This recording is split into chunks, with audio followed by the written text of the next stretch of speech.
Hi everyone, so in this video we will discuss subtopic 1.2 collision theory and transition state theory. So for the learning outcome, at the end of this lesson you should be able to explain the collision theory and then define activation energy, explain the transition state theory, and then draw the energy profile diagram for a reaction. So let's move to the first one. What is collision theory? So collision theory is the theory that explains the rate of chemical reaction, and it is based on the idea that the molecule must collide in order for a reaction to happen. And then the second one is collision must involve effective collision. Okay, maksudnya pelanggaran berkesan lah. So kalau it is not an effective collision, it is assumed that there are no reaction ataupun produk tu tak dapat dihasilkan. And then the rate of the chemical reaction is given by, so the relationship is rate is directly proportional to number of effective collision and inversely proportional to time. So maksudnya apa? Semakin banyak pelanggaran berkesan ataupun the greater the number of effective collision, the higher the rate of reaction ataupun more lah rate of reaction will be greater and the time taken will be shorter. Okay, what is effective collision? Okay, as I mentioned before, in order for a reaction to happen ataupun for the product to form, so there must be an effective collision. Okay, so effective collision is the collision that lead to the formation of product. Okay, so imagine you have molecule A dan molecule B. Reactant A dan reactant B. So reactant A dan reactant B will collide with each other. Okay, so collision ni pun dia ada syarat untuk happen. Okay, for effective collision dia ada syarat-syaratnya. And you will form product. Okay, so if there is effective collision, maksudnya akan ada formation of product. So, what are the requirements for effective collision? Okay, the first one is collision must possess a certain amount of minimum energy. So, the energy must be more than or equals to activation energy. Okay, to initiate, to start the reaction. To initiate ataupun to start the chemical reaction. And the second one, molecule must collide at correct orientation. So the collision must happen at correct orientation. Okay, so first one is enough energy ataupun minimum energy. Okay, energy more than or less than kinetic energy. And then the second one, it must be at correct orientation. Okay, so penting untuk kamu tahu these 2 point. So untuk certain reaction, orientation tak penting untuk the reaction to happen, but most of chemical reaction, orientation sangat memainkan peranan penting, okay, in order to have effective collision. So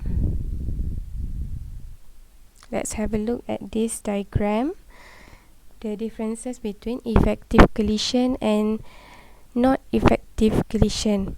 Okay, so kita tengok, let's say ini this green molecule with another green molecule here. So before collision, during the collision, and after collision.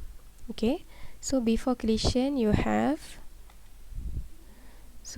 contoh reactant A dengan reactant B. Okay, So reactant A dengan reactant B akan collide with each other. Okay, so during collision, kalau at correct orientation, okay, barulah kamu boleh form product, the desired product lah. So contoh produk C dan D. Okay, so you can see that di sini you are forming new bond between this green molecule, and then sini akan split. Okay, you will form produk C dan D after collision. Okay, kalau berlakunya pelanggaran berkesan at correct orientation. So what if kalau pelanggaran kurang berkesan ataupun ineffective collision? So let's say you have reactant A dengan B sama juga, but dia berlanggar pada orientation yang salah. Okay, so for this part during collision, okay, walaupun berlaku collision, but then at the end of the reaction, okay, ataupun at the end of the collision, you won't form the desired product lah. Okay, so dia akan back to reactant A dan B juga. Okay, maksudnya tak ada berlaku formation of product. Okay, so next kita tengok apa tu activation energy. Okay, so most of the time kalau kamu nampak EA adalah E stands for energy, A kecil adalah activation. Okay, so activation energy ni adalah the minimum energy required to initiate a chemical reaction ataupun to start the chemical reaction. Okay, untuk memulakan sesuatu chemical reaction tu. Alright, so imagine kamu ada this equation. From A, you want to form product B.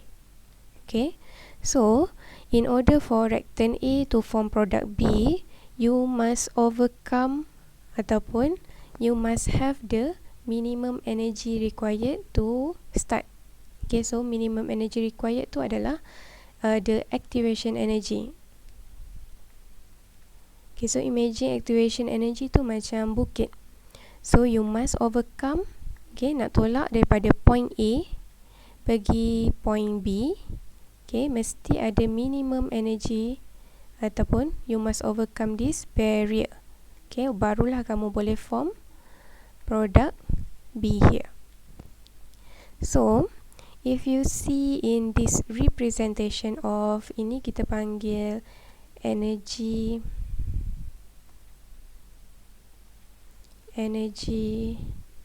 level diagram.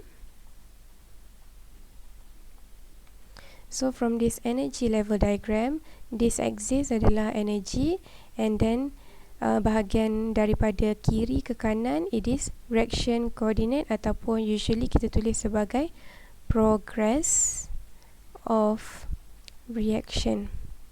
Okay, progress of reaction daripada reactant menghasilkan produk. Okay, so you can see reactant dia akan ada dia punya energy. Okay, and then for your reactant to form product, dia mesti ada activation energy. Berapa dia punya minimum energy untuk start the chemical reaction, and then from your reactant dia akan form product. Okay, so let's say here, okay, so ini from your reactant dia akan form product kan, and then kita akan tengok case by case. Okay, delta H ni it could be positive ataupun it could be negative. So it can be endothermic reaction ataupun exothermic reaction. And from your energy level diagram, kita boleh tengok sama ada kita boleh deduce ataupun kita boleh tengok reaction tu sama ada dia endothermic ataupun exothermic reaction. Okay, so next is what is transition state theory. So transition state theory is the configuration of your atom of the colliding species at the time of collision. Semasa berlaku pelanggaran, macam mana the state of the atom kamu tu. So the species form at transition state Okay, di fasa transition state ni kita panggil sebagai activated complex. Okay, so apa itu karakteristik of your activated complex? Dia ada 4 important karakteristik. So the first one is it is very unstable. So kalau kita tengok tadi contoh this. Okay, so energy level diagram kamu from your reactant to form your product. Okay, dia mesti overcome this barrier, kita panggil sebagai activation energy. And then, okay, ini during collision here, okay, at the top here, ini adalah di mana you have your activated complex. Okay, so maksudnya your reactant is on the way untuk form your product. Okay, so maksudnya di sini your activated complex tu dia bersifat temporary, sementara. That is why it is very unstable. So maksudnya dia boleh jadi reactant ataupun dia boleh back to form, dia boleh form product ataupun it can form back the reactant. Okay, and it has short half-life. Okay, as I mentioned before, it is just a temporary state. And then the potential energy is greater. So you can see dia yang paling tinggi atas ni is greater than reactant di bahagian bawah, and then product pun di bawah dia punya activated complex ataupun transition state. Okay, energy dia mesti yang paling tinggi. And then this activated complex and the reactant must be in chemical equilibrium. Okay, so because it will decompose, okay, to form product ataupun reactant. As I mentioned before lah, dia very unstable, so it will be in equilibrium. Okay, so contoh kalau kamu ada your chemical reaction, reactant, product. So activated complex tu in between. Okay, daripada reactant to form product ataupun it can be form either one lah, depends. Okay, so kita tengok in this diagram punya representation. So you can see transition state ni, okay, ataupun kita boleh label dia sebagai activated complex. Okay, energy, kalau ada unit energy tulis, and then ini cost of reaction ataupun progress of your reaction. Okay, so from your reactant to form your product, it must overcome this activation energy, and then this is the transition state ataupun where your activated complex berada. Okay, so before collision, ini reactant kamu, reactant. So contoh you have reactant A dan reactant B. Okay, so ini let's say you have A plus B form product C plus D. Okay, so your reactant A plus B, okay, before collision dia dalam keadaan separate, but during collision at the correct orientation, okay, so contohnya berlaku pelanggaran between this blue dengan black, okay, atom 2 ni. Okay, at correct orientation dia akan form this activated complex. Okay, this we call it as activated complex. Okay, so you can see this part, okay, yang kuning ni kita panggil sebagai formation of bond ataupun bond forming. Okay, baru nak form bond. Okay, so you can see dia dalam keadaan separate, but collision at correct orientation dia akan form bond. Sebab tu kita tulis dalam representationnya dotted line. Okay, so the next one here, okay, so you can see yang purple ni, bahagian purple, this part, this one we call it as bond breaking. Okay, so maksudnya activated complex tadi, as I mentioned before, it is unstable kan. So apa yang membuatkan dia unstable? Sebab ada bond forming and bond breaking at the same time. Okay, so after collision, bila kamu dah menghasilkan your product, you can see, okay, kamu akan dapat produk C dan D. Okay, yang bahagian purple ni dia akan detach ataupun break daripada the molecule yang asal. Boleh? Alright. So, kita tengok exothermic reaction pula. Okay, as you know, exothermic reaction ataupun exothermic process, okay, it is releasing energy. Okay, ataupun delta H, you know that it will be negative.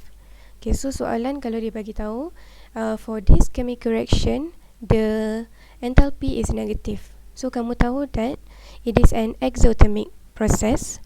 So, your energy level diagram should be like this. Okay, di mana energy untuk your reactant, ni reactant, lebih tinggi, you can see this level, lebih tinggi daripada energy of your product di bahagian bawah. Okay, so barulah kamu akan dapat hasilnya delta H tu nanti bila kira kita akan dapat negatif. Nanti I'll show you the calculation. Okay, so from this energy level diagram, kita boleh nampak EA. Okay, so ini adalah your activation energy. Activation energy is the energy from your reactant to form your product. So, kalau kita ada chemical reaction yang kita tahu species yang react apa and the product apa, so kita mesti tulis dalam this energy level diagram lah, CO gas plus NO2 gas. Okay, so your product CO2 gas plus NO gas. Okay, so if you are asked to draw the energy level diagram, kamu mesti label correctly. Okay, so next kita tengok apa delta H. So delta H sini adalah differences in energy. So it is delta H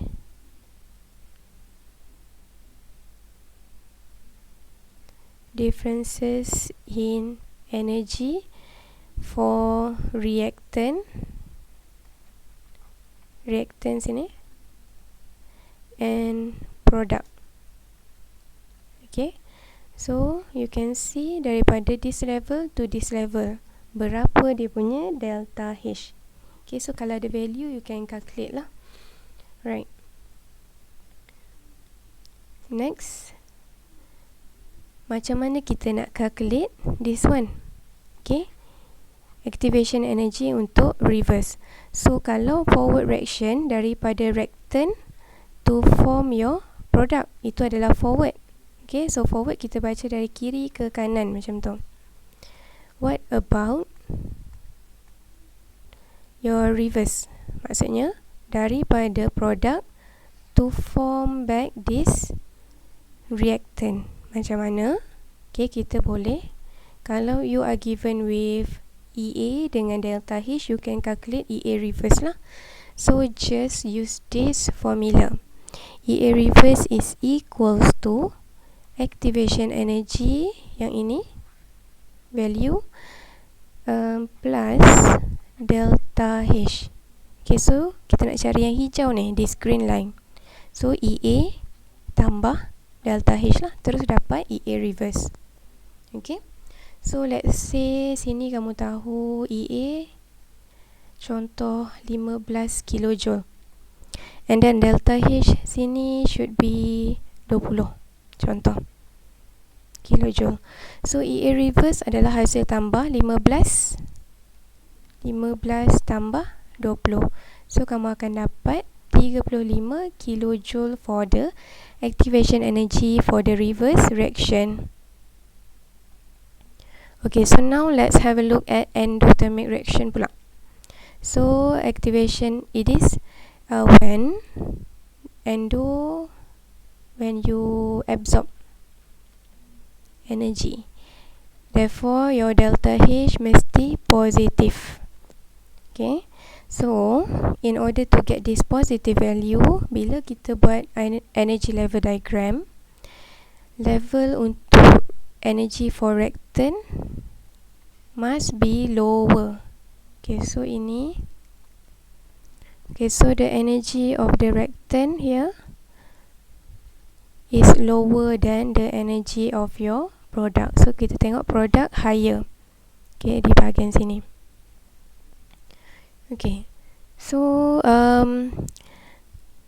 you can see kalau untuk endothermic, the activation energy ni lebih besar, ataupun activation energy untuk forward reaction lah.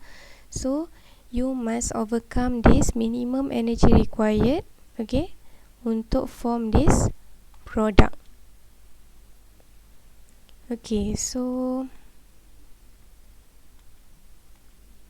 what else you need to know? Okay, so let's say kita bagi equation lah, reverse from equation yang previously kita tengok. So let's say CO2 gas tambah NO gas, you will form product CO gas plus NO2 gas. Okay, so your reactant here should be CO2 gas tambah NO gas. Okay, so your product here from the chemical equation, CO gas tambah NO2 gas. Okay, so this is the reverse reaction, and the delta H here positive. Okay, so untuk this case, okay, activation energy here masih lagi from energy from your reactant to form your product, masih sama, cumanya value-nya lebih besar in this case. And then untuk your delta H here, it should be positive value, and it is the differences between energy for reactant and your product.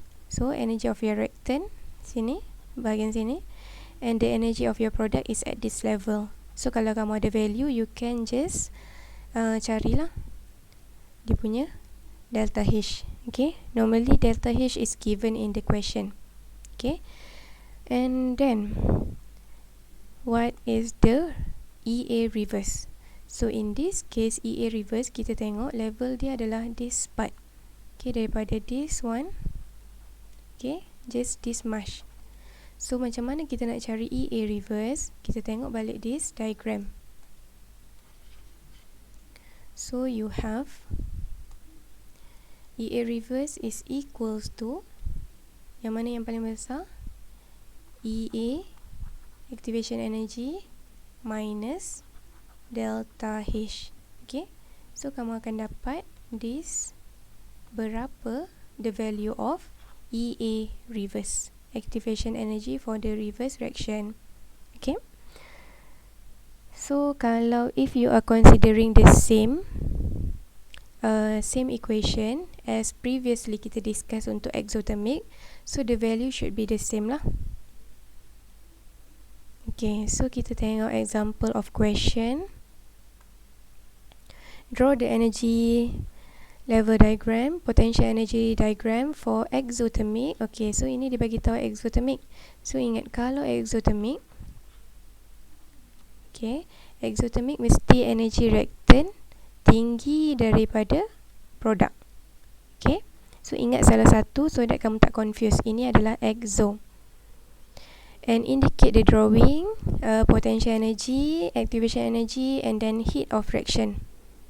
Okay, so make sure your drawing lengkap with correct label. Okay, So kalau soalan bagi tahu value ataupun you are given with reactant tu apa, macam just now we know that reactant CO2 dengan NO and so on lah. So you need to label here. Okay, bukan tulis reactant form product, mesti substitute dengan spesies apa. And then kalau ada value untuk delta H, mesti tulis delta H is equals to berapa, activation energy equals to berapa and so on lah. Okay, so next question. Okay, for the next question, you have a reaction of AB plus A plus B form product CD. Okay, and then you are given hint dekat sini. EA forward positive 21 kilojoule and delta H enthalpy change positive 21. So maksudnya dia adalah, so this reaction is delta H positive, maksudnya ini adalah endothermic reaction. And then you are given value untuk activation energy for the forward reaction is 84 kilojoule per mole.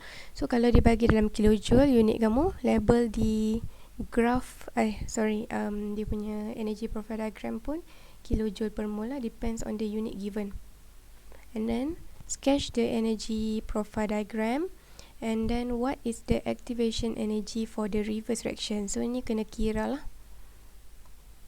Okay, so your sketching should be like this, and mesti label unit. So ini unit kilojoule. So unit kilojoule per mole. Okay, mesti label progress of reaction, and then reactant A plus B to form product CD. Okay, since ini adalah endothermic, so endothermic reaction energy level untuk reactant is lower compared to energy level untuk your product. Okay, so when you are given with EA activation energy level 84 kilojoule per mole, and then delta H tadi positive 21. So label here positive 21 kilojoule per mole. Okay, so next question, you want to calculate activation energy for the reverse reaction. Okay, so just substitute into the formula, which is yang kita dah discuss tadi, EA equals to EA reverse your activation energy minus delta H. Okay, so masukkan dalam formula, kamu akan dapat EA reverse here should be 63 kilojoule per mole. Okay, next question, free radical substitution reaction. Okay, and then the activation energy for the forward is 127 kilojoule per mole, and the reverse is 15 kilojoule per mole. Draw and label completely the energy profile diagram, and then determine the heat change. So in this case, soalan ni dia tak bagi delta H. Okay,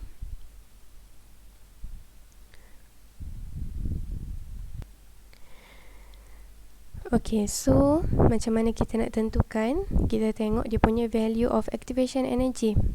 Okay, so dia ada dua possibility, sama ada exo ataupun endo. Okay, so kita tengoklah value untuk ini EA forward dengan EA reverse. So EA forward dia besar compared to EA reverse. So possible ke EA forward sini? Sini EA, ini EA reverse. EA reverse. Okay, so kalau untuk endo pula, EA yang besar, EA forward, and then EA reverse nya kecil. So which one? So it is endothermic reaction lah, based on the data given.